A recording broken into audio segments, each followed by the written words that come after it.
Selamat malam para mahasiswa. Malam ini dalam mata kuliah PKN, Pendidikan Kewarganegaraan buat para mahasiswa. Mula pertama saya mengucapkan terima kasih pada pertemuan pertama minggu lalu. Para mahasiswa memberi jawaban-jawaban sepengetahuan mahasiswa yang saya beri tugas nilai strategis nasional apa yang Anda dapatkan dari 4 alinea dari pembukaan Undang-Undang Dasar Negara Republik Indonesia tahun 1945. Sesungguhnya malam ini saya ingin menjelaskan mengulas kembali. Tapi sebelumnya, hari ini saya mengulas, walaupun belum dipegang oleh para mahasiswa, suatu kontrak studi atau sering disebut silabus mata kuliah, silabus perkuliahan. Di sana ada penjelasan penilaian, yaitu penilaian adalah tugas-tugas terstruktur yang harus dikerjakan oleh para mahasiswa dan ujian tengah semester serta ujian akhir semester serta menulis makalah bila dipandang perlu oleh dosen. Saya sebagai dosen Anda, Kolonel JAJ Dr. Robert Haposan Pandiangan, Master Biologi. Malam ini saya akan menjelaskan awal untuk pelajaran mata kuliah pendidikan kewarganegaraan. Tapi sebelumnya saya lanjutkan tadi silabus itu, penilaian adalah kehadiran para mahasiswa yang aktif. Walaupun kita sistem online, Zoom, ataupun banyak hal tidak berjumpa secara fisik karena pandemi COVID-19 ini, tapi suatu respon tanggapan serius kesungguhan dari mahasiswa menjadi penilaian dari dosen.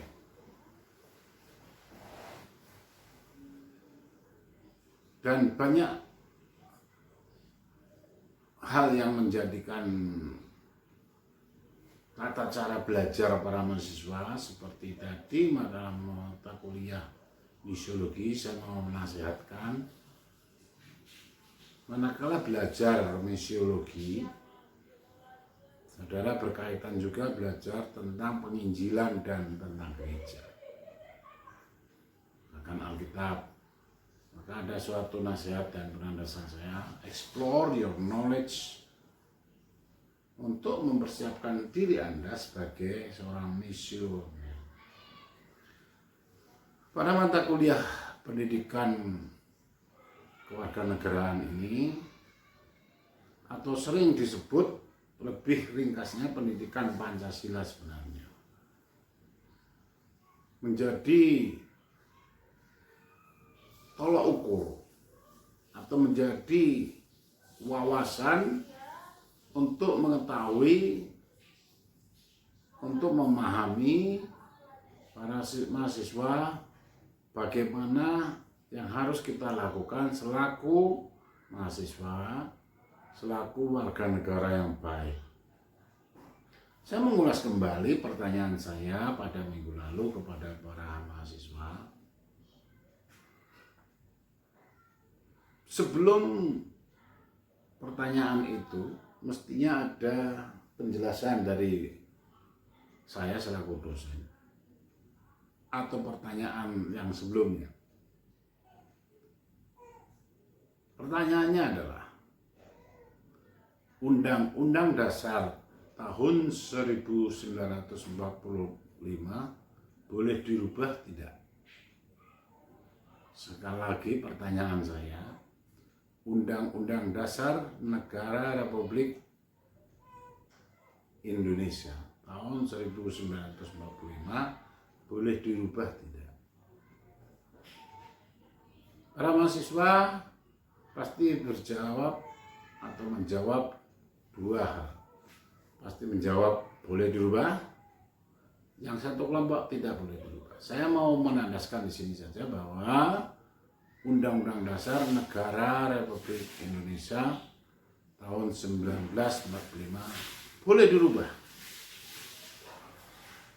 Yang dirubah adalah bab, pasal, dan ayat. Boleh. Maka kita sering mengenal amandemen Undang-Undang Dasar Negara Republik Indonesia tahun 1945. Sekali lagi saya tandaskan boleh dirubah bab, pasal, ayat. Selama elastisitas perkembangan zaman membutuhkan. Pasal-pasal, bab-bab, ayat-ayat dari Undang-Undang Dasar Negara Republik Indonesia tahun 1945 itu. Pertanyaan saya yang kedua, pembukaan Undang-Undang Dasar Negara Republik Indonesia tahun 1945 boleh dirubah tidak? Sekali lagi, pembukaan Undang-Undang Dasar Negara Republik Indonesia tahun 1945 boleh dirubah tidak? Jawaban para mahasiswa pasti terbagi dua kelompok, boleh dirubah atau tidak boleh. Saya lebih baik menandaskan saja di sini untuk pembukaan Undang-Undang Dasar Negara Republik Indonesia tahun 1945 tidak boleh dirubah. Kalau tadi Undang-Undang Dasar Negara Republik Indonesia tahun 1945 boleh bab, pasal, dan ayatnya. Nah, kalau pembukaan tidak boleh. Jawabannya tidak boleh karena apa? Nah, para mahasiswa harus bertanya. Satu, jawaban pertama adalah itu kesepakatan nasional. Yang dimaksud kesepakatan nasional adalah para lembaga negara, lembaga tinggi negara bersama-sama sepakat bahwa untuk pembukaan Undang-Undang Dasar Negara Republik Indonesia tahun 1945 tidak boleh dirubah. Jadi jawabannya karena kesepakatan nasional, ya sepakat mereka tidak boleh. Pertanyaannya, kalau dirubah mungkin jawabannya sepertinya guyon, tapi ini serius. Kalau dirubah, rubah saja negara ini.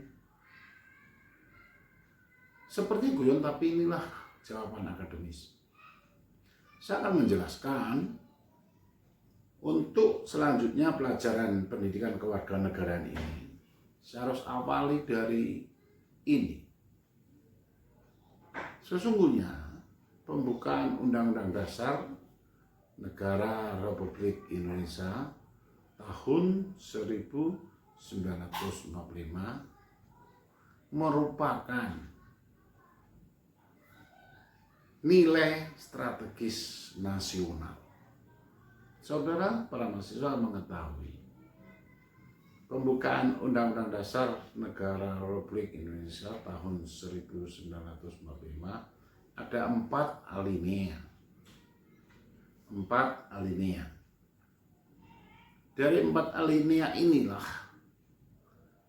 dosen menasihatkan, dosen memberitahukan, ini merupakan suatu ilmu dan wawasan untuk para mahasiswa. 4 alinea inilah menjadi bagian sumber untuk 4 nilai strategis nasional. Saya akan bimbing satu persatu untuk diketahui para mahasiswa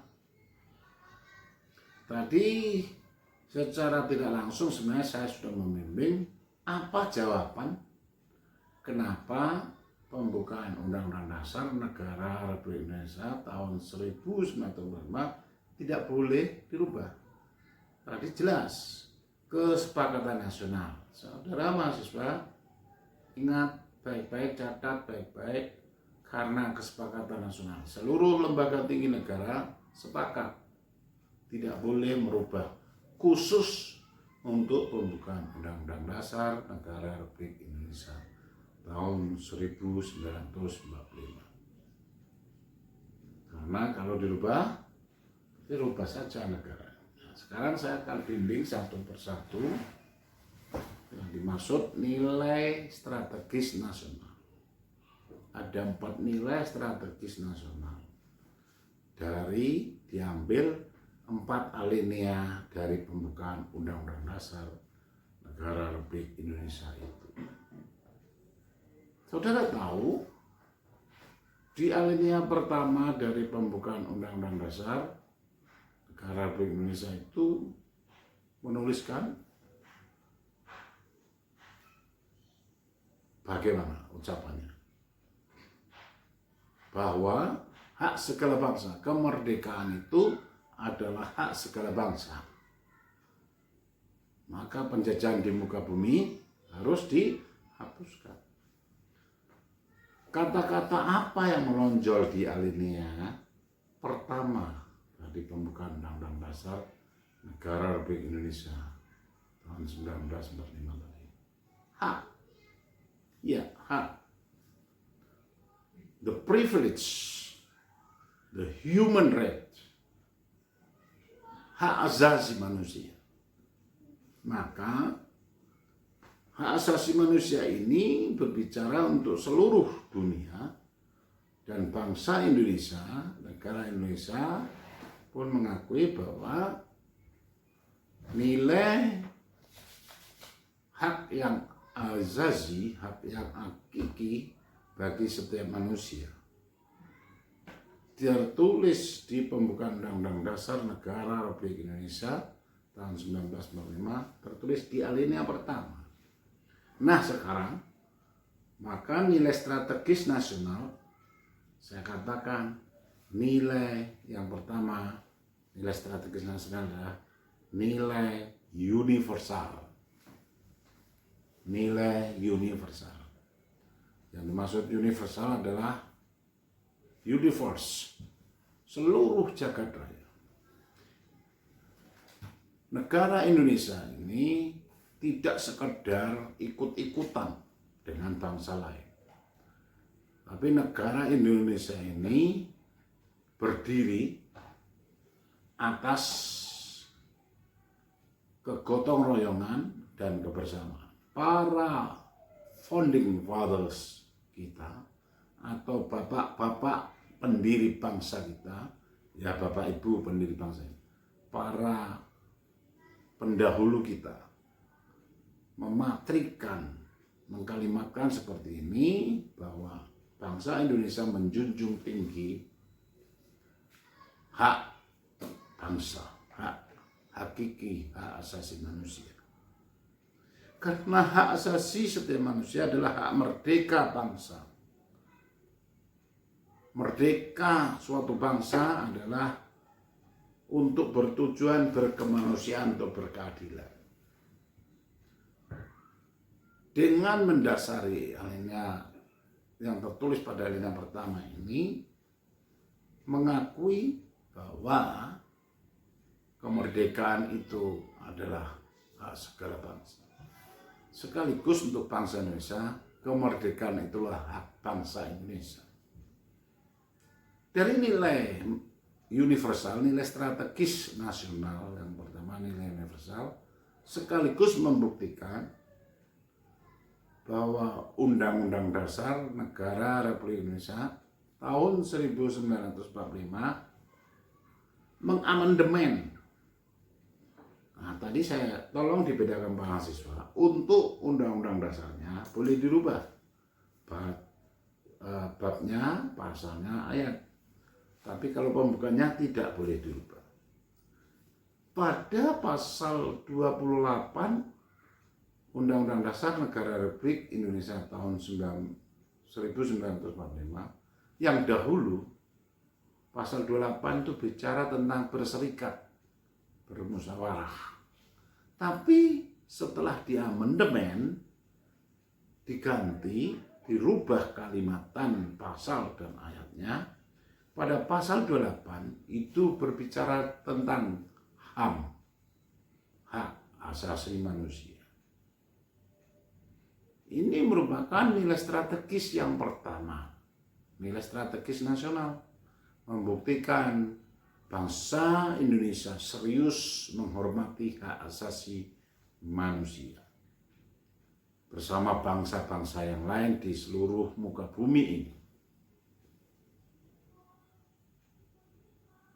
Jadi nilai strategis nasional yang pertama yang didapatkan menjadi nilai strategis nasional yang pertama didapatkan dari alinea pertama pembukaan Undang-Undang Dasar Negara Republik Indonesia tahun 1945. Para mahasiswa,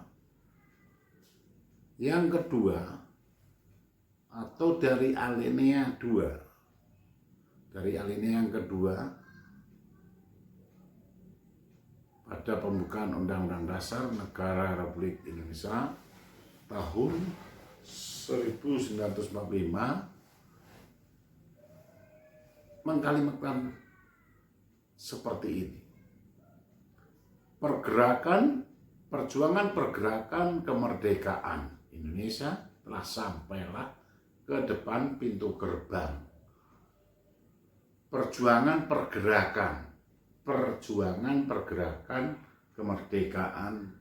Jadi kemerdekaan pada alinea kedua pembukaan Undang-Undang Dasar Negara Republik Indonesia tahun 1945 dituliskan perjuangan atau perjuangan kemerdekaan baru bisa menghantar di depan pintu gerbang kemerdekaan saja. Tapi ini pun penting dituliskan oleh para bapak-bapak ibu pendiri bangsa kita yang sering disebut the founding fathers kita, memberi pengertian bahwa sejak dulu bangsa ini memiliki persatuan dan kesatuan yang kuat. Kata-kata tadi perjuangan kemerdekaan. Negara Kesatuan Republik Indonesia ini merdeka pada tanggal 17 Agustus tahun 1945. Negara Republik Indonesia diproklamirkan tanggal 17 Agustus tahun 1945. Berarti dicanangkannya, dideklarasikannya negara Indonesia.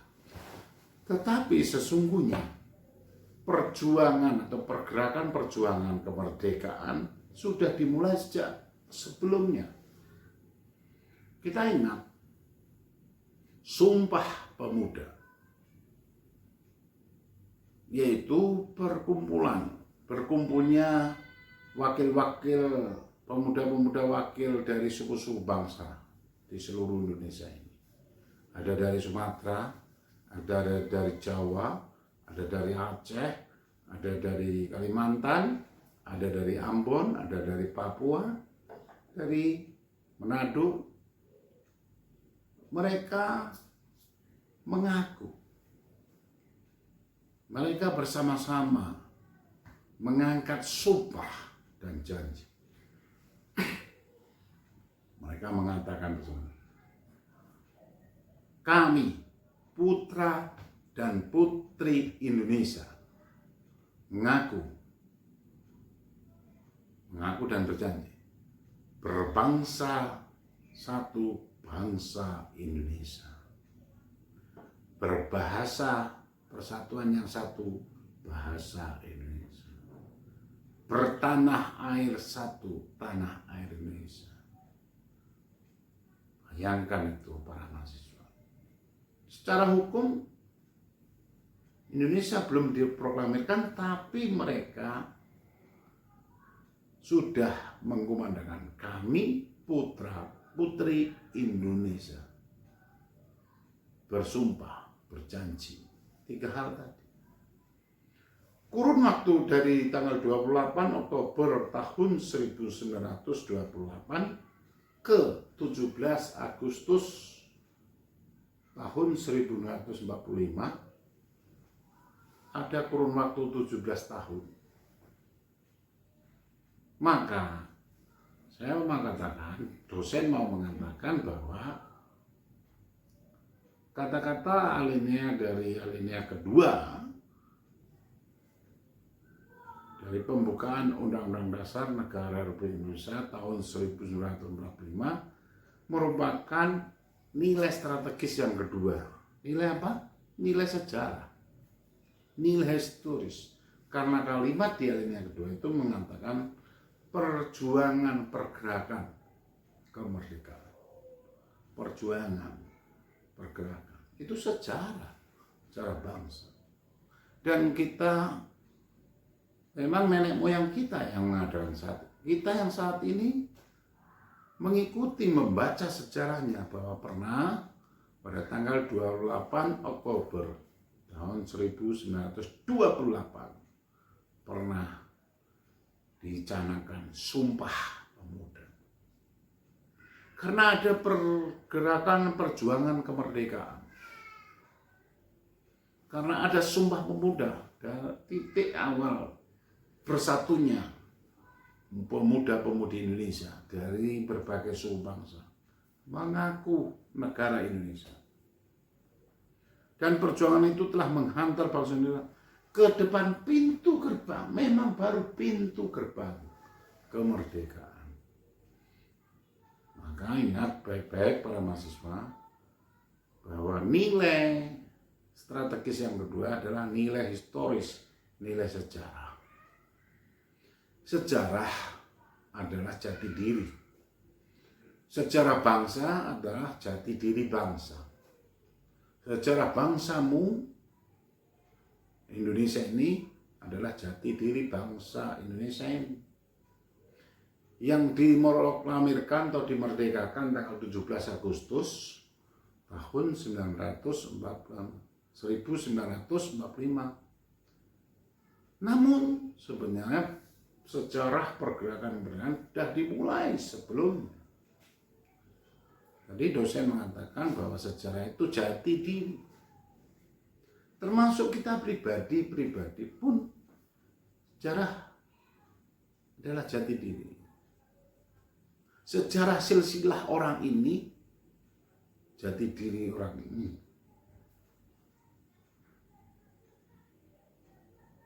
Yesus Kristus dilahirkan di dunia pun mengikuti, kalau diikuti sejarah silsilahnya. Orang tua secara biologis dan nenek moyangnya secara biologis memang ditarik terus dari perjanjian Allah. Yang walaupun Yesus Kristus itu adalah Allah sendiri. Dalam kitab Filipi pasal 2 mengatakan yang mengosongkan diri, mengambil bentuk manusia. Berarti jati diri. Jati diri adalah sejarah. Sejarahnya bahwa Allah pernah menjadi manusia. Jati dirinya Yesus Kristus adalah Allah yang mulia. Meninggalkan kemuliaannya, mengosongkan dirinya, kealahannya, serendah-rendahnya menjadi manusia untuk mati di sana. Jati diri Anda ada, bila mana ditulis biodata atau biografi, adalah keindahan sejarah Anda, para mahasiswa. Maka nilai sejarah atau nilai historis adalah merupakan salah satu nilai strategis nasional. Karena bangsa Indonesia ini menghargai sejarah. Bangsa Indonesia ini mencatat sejarah perjuangan-perjuangan sebelum kemerdekaan, yaitu yang dinamakan perjuangan pergerakan kemerdekaan. Dan setelah merdeka, bahkan setelah merdeka pun berjuang mempertahankan. Ada yang mau mencabik-cabik, memecah belah bangsa Indonesia. Sejarah mencatat. Oleh sebab itu, dosen menandaskan bahwa nilai historis atau nilai sejarah merupakan salah satu nilai strategis nasional. Saudara mahasiswa ingat, nilai strategis yang kedua yaitu nilai historis atau nilai sejarah terambil dari alinea kedua dari pembukaan Undang-Undang Dasar Negara Republik Indonesia tahun 1945. Selanjutnya, dari pembukaan Undang-Undang Dasar Negara Republik Indonesia tahun 1945 itu,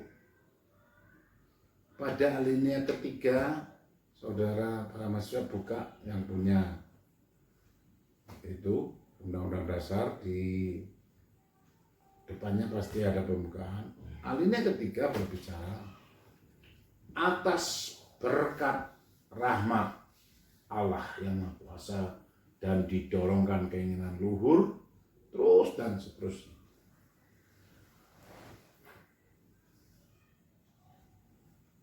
Sekali lagi saya mau menandaskan, para founding fathers kita, artinya bapak-bapak bangsa kita, pendahulu kita, pendiri negara ini, menuliskan pada alinea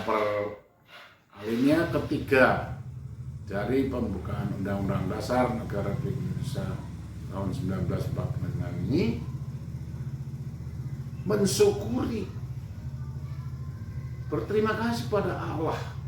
Maka ditulislah pada alinea ketiga itu atas berkat rahmat Allah yang Maha Kuasa dan didorongkan keinginan luhur untuk merdeka, dan seterusnya.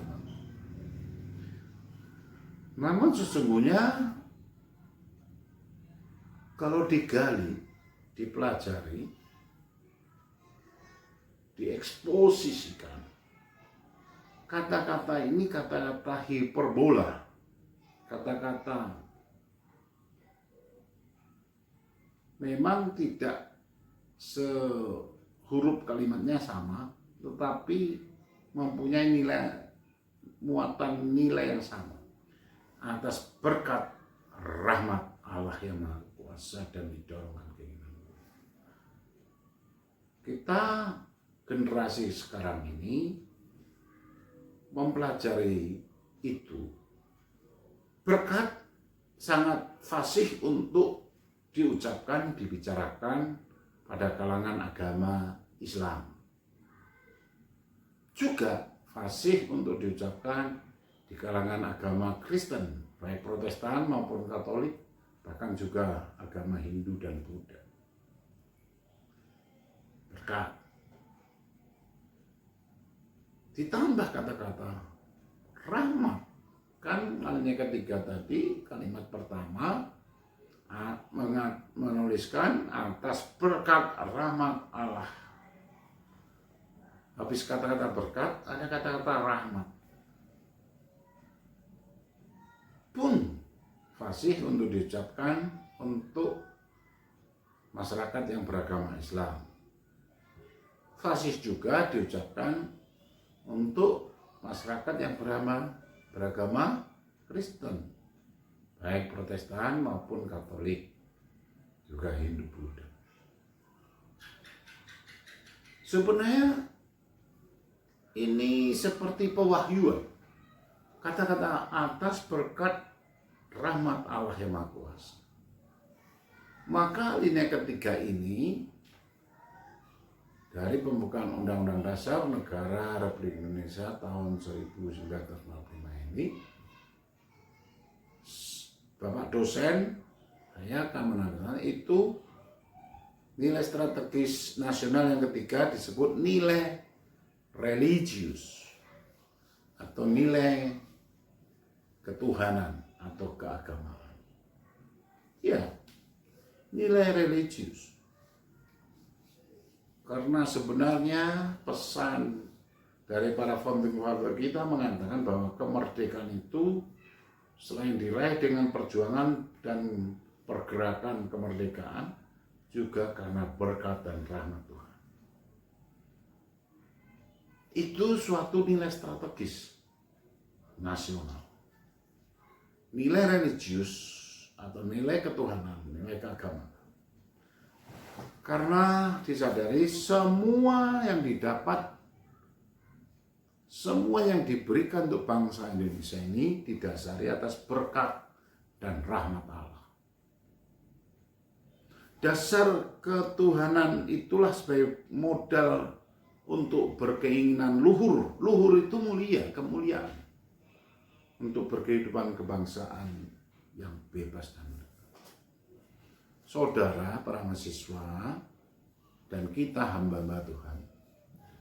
Kalau hatinya bertuhan sungguh-sungguh, kalau ada Roh Kudus ada dalam hidup saudara, percayalah, keinginan dari hati, dari pikiran, pasti kemuliaan. Maka benarlah ada nasihat firman Tuhan oleh Rasul Paulus untuk jemaat di Filipi. Pada Filipi pasal 2 ayat 5 mengatakan, biarlah kita baca supaya menandaskan kepada kita. Filipi pasal 2 ayat 5. Pelajaran PKN kok ada Alkitabnya Pak dosen? Ya ada, karena yang itu mahasiswa STT. Iya, Filipi pasal 2 ayat 5, dengarkan baik-baik. Dosen mau membacakan, demikian. Filipi pasal 2 ayat 5.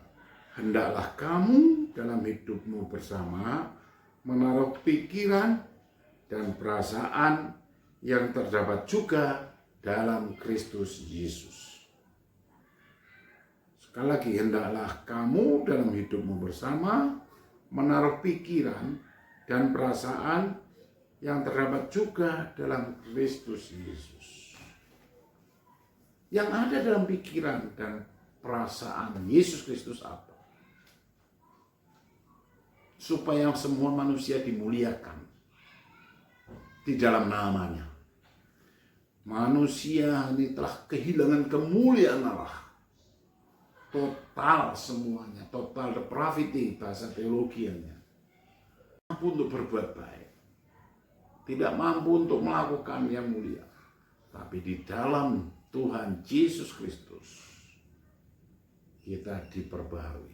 Maka layak nasihatnya Alkitab. Biarlah cara berpikir dan perasaan kita meneladani Yesus Kristus. Nah, kalimat alinea ketiga dari alinea ketiga dari pembukaan Undang-Undang Dasar Negara Republik Indonesia tahun 1945 merupakan nilai strategis keagamaan tadi, mengakui bahwa orang yang beragama, orang yang bertuhan akan didorong untuk berkeinginan yang luhur, yang mulia. Sekaligus membuktikan bahwa negara kesatuan Republik Indonesia ini bentuk negara yang diproklamirkan bukanlah negara sekuler atau duniawi saja, ataupun negara agama berlandaskan satu agama, bukan. Tapi negara atau begini, Bapak dosen akan menyimpulkan, di tempat para mahasiswa boleh menirukan. Alinea ketiga dari pembukaan Undang-Undang Dasar Negara Republik Indonesia tahun 1945 ini mengucapkan seperti itu. Nilai strategis nasionalnya adalah nilai religius, nilai keagamaan, nilai ketuhanan. Maka ucapkan bersama, Negara Kesatuan Republik Indonesia adalah negara yang bertuhan, negara yang beragama, ya, tetapi bukan negara agama. Sekali lagi, ringkas atau kesimpulan dari alinea ketiga ini, Negara Kesatuan Republik Indonesia adalah negara yang beragama. Semua rakyat Indonesia harus beragama yang sungguh-sungguh. Tetapi Negara Kesatuan Republik Indonesia ini bukan negara agama. Ya. Maksudnya bahwa seluruh masyarakat yang hidup di Indonesia ini memang Tuhan berikan keanekaragaman. Keanekaragam suku bangsanya, adat budayanya, ternyata juga agamanya. Ada saudara kita yang beragama Islam, ada yang beragama Hindu dan Buddha, dan kita ada yang beragama Kristen. Kristen pun ada yang Protestan, ada yang Katolik. Di sisi lain, bicara tentang penginjilan nantilah, tapi dalam pendidikan kewarganegaraan, saudara harus memiliki jiwa nasionalis.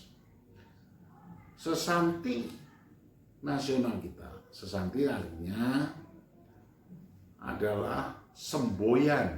Semboyan nasional Indonesia adalah Bhinneka Tunggal Ika. Bhinneka Tunggal Ika artinya berbeda-beda. Jelas Indonesia ini berbeda-beda. Suku bangsanya beda-beda, adat istiadat latar belakangnya beda-beda. Ada suku bangsa Batak, Batak pun berbagai-bagai, ada Batak Toba, Mandailing, Karo, dan segala macam. Jawa ada Jawa Tengah, Jawa Timur, Solo, Kalimantan ada Dayak, Iban, dan segala macam. Nah, dari situ kita harus mensyukuri bahwa negara Indonesia ini negara yang beragama, tapi bukan negara agama. Tidak boleh satu agama saja yang mengendalikan negara Indonesia atau mengaku hanya negara. Di negara Indonesia ini hanya satu agama.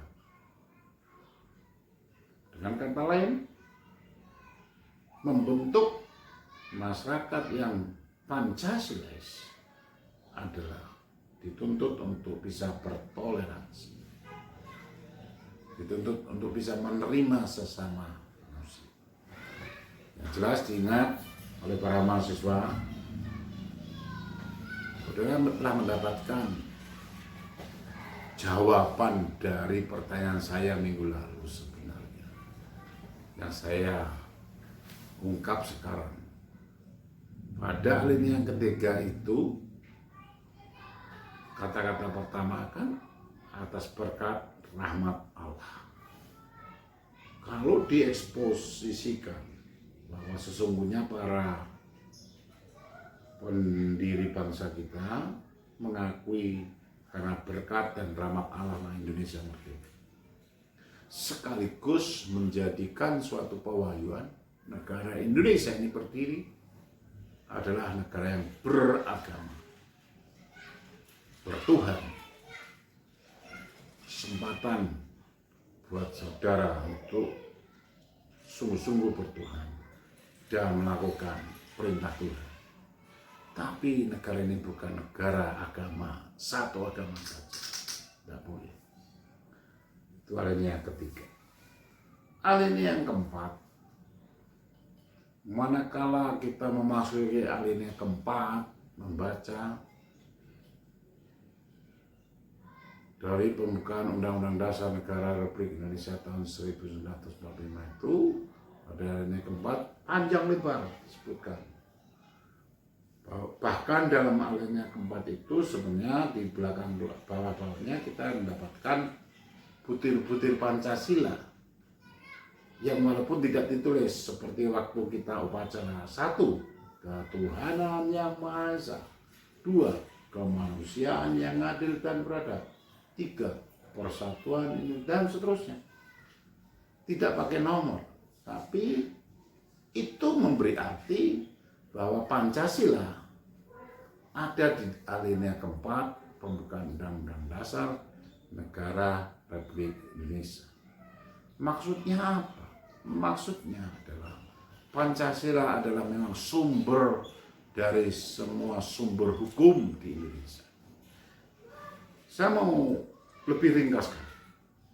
Yang mahasiswa dapatkan nilai strategis keempat, nilai strategis nasional keempat yang didapat dari alinea 4 dari pembukaan Undang-Undang Dasar Negara Republik Indonesia tahun 1945 adalah nilai strategis tujuan berbangsa, atau kalau lebih singkatnya saya sebutkan memasuki konstitusi.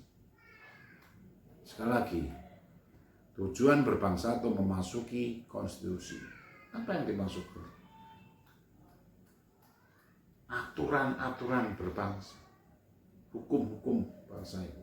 Karena dalam alinea keempat memang dibahas bagaimana bersama bangsa-bangsa lain menjaga ketertiban dunia, bagaimana mengusahakan kesejahteraan umum untuk rakyat Indonesia ini, bagaimana mencerdaskan kehidupan bangsa, berarti juga bagaimana membahas untuk sistem pendidikan nasional, ikut melaksanakan ketertiban dunia tadi, yang politik Indonesia, politik bebas aktif, sehingga layaklah Indonesia merdeka. Saudara, para mahasiswa, semua klub dibahas apa yang dibutuhkan negara Indonesia ini atau bangsa Indonesia ini tersarikan di dalam pembukaan Undang-Undang Dasar Negara Republik Indonesia tahun 1945 yang hanya 4 alinea, yang oleh lembaga-lembaga tinggi negara sepakat secara nasional tidak boleh dirubah, karena memang disitulah sumber inti. Mereka bersama-sama menyatakan secara nasional kesepakatan nasional tidak merubah lagi ke pembukaan Undang-Undang Dasar. Pembukaannya tidak boleh, karena sari dari semua visi ke depan bangsa Indonesia ini ada dalam pembukaan Undang-Undang Dasar Negara Republik Indonesia tahun 1945.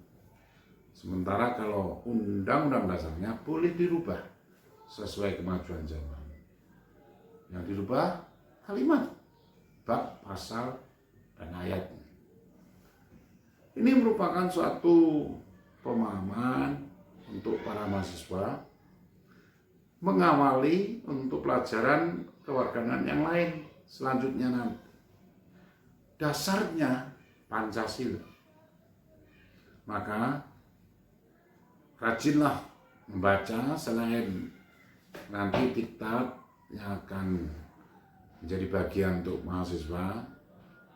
Saudara upayakan memiliki yang tertulis itu pembukaan Undang-Undang Dasar Negara Republik Indonesia tahun 1945 yang adalah paling depan dari Undang-Undang Dasar Negara Republik Indonesia tahun 1945. Maka kalau dipelajari betul dengan nilai strategis nasional yang kita dapatkan 4 itu, walaupun hanya 4, itu akan mengilhami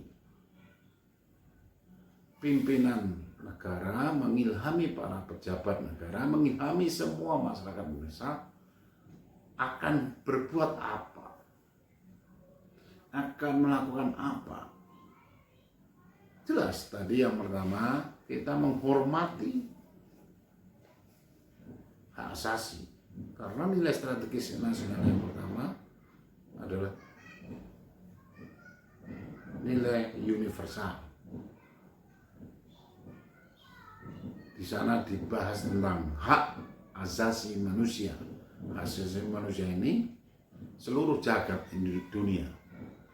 Kedua, nilai strategis nasional, sejarah historis.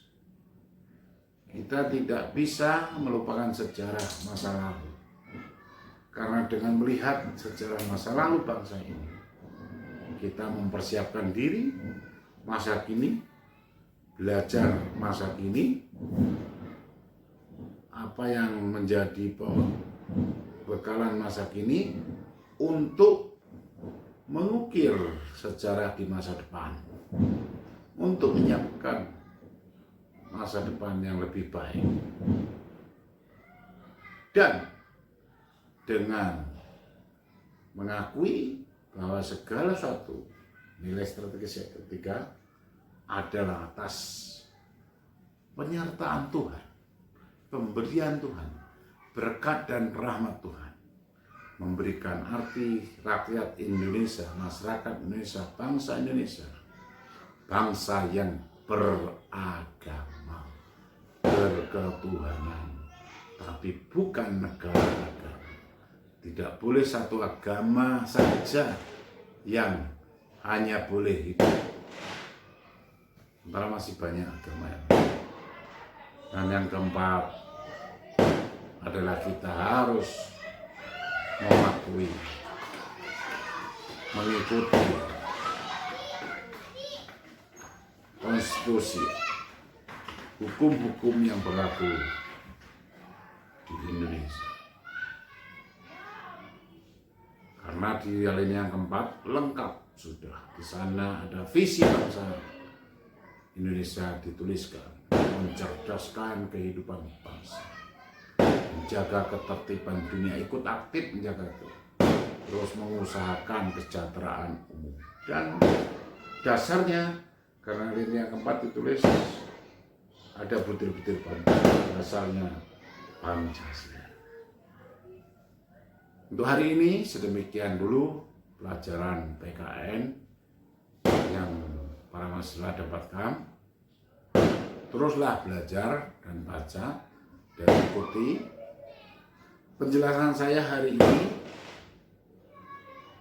dipastikan merupakan tolok ukur untuk pertemuan-pertemuan selanjutnya.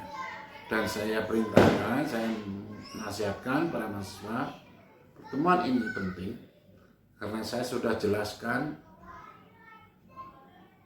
pertanyaan saya yang minggu lalu. Ya memang sebenarnya saya memancing respon dari para mahasiswa. Hari ini saya jelaskan, saya eksposisikan apa yang dimaksud nilai strategis nasional, atau apa yang didapat nilai strategis nasional didapat dari 4 alinea dari pembukaan Undang-Undang Dasar Negara Republik Indonesia tahun 1945. Demikian, selamat malam, Tuhan Yesus Kristus memberkati. Mari kita berdoa.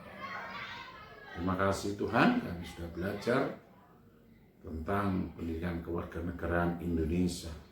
Kami belajar tentang Pancasila, bahkan kami mendapatkan ada nilai strategis nasional untuk kami boleh melangkah sebagai rakyat masyarakat Indonesia yang kami dapatkan dari 4 alinea dari pembukaan Undang-Undang Dasar Negara Republik Indonesia tahun 1945. Kiranya apa yang kami dengar, apa yang kami baca, yang kami ikuti menjadi berkat, menjadikan wawasan buat kami untuk memuliakan nama Tuhan. Dalam nama Tuhan Yesus. Amin.